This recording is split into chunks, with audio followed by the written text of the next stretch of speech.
This is the Speaker's Scoop, a behind-the-scenes podcast with Washington House Speaker Lori Jinkins.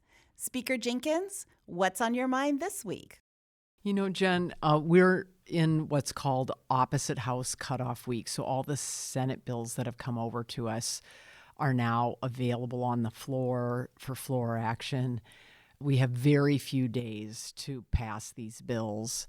So moving really fast and furious. And we're also in the middle of negotiating our budget and other bills that need to be passed to implement the budget and revenue bills. And I've talked about the millionaire's tax a number of times. This is a time in session where, for me, it can get a lot about the technicalities of time, how much time you have, what bills you can do in what time, the volume that you're doing, when things have to be done by and gotten to staff so that we can have a conference budget produced. Just a lot of technical things like that. And so I actually try to spend as much time as I can walking away from that and thinking about the people we're trying to serve.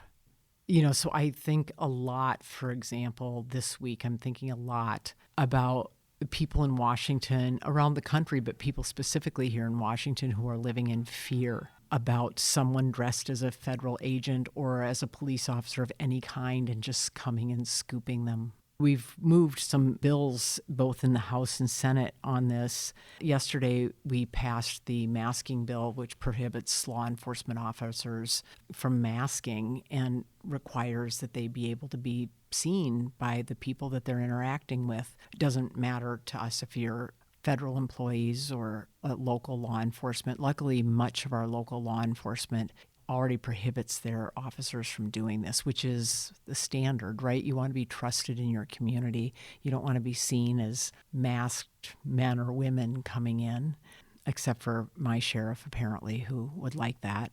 At least he testified about that in a hearing in the Senate. But the Senate also passed a bill by Representative Obrus about false identification as a police officer, and that kind of goes hand in hand with this issue of what we hear from police officers here in Washington State is that they want their community to know who they are, to trust them, to be seen as there to help. And when we see identities hidden, faces hidden, that creates the mistrust, and it makes people not want to call law enforcement because they're just not sure who it is that's showing up. You know, of course, I have a friend who was assassinated last summer, Melissa Hortman, and it was somebody who was dressed up as a police officer that she opened her door to.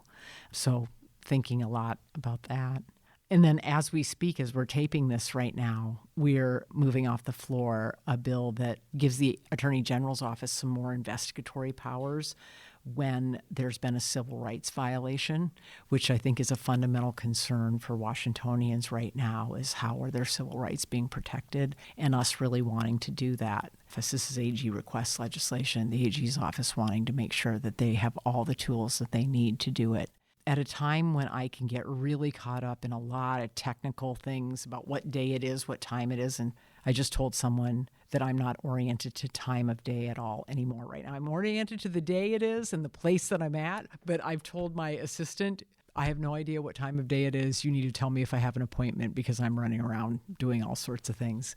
But anyway, it's very, very helpful to me to sit back and think about who we're doing things for and why, and stay grounded in that, even when the challenges of time can sometimes feel omnipresent.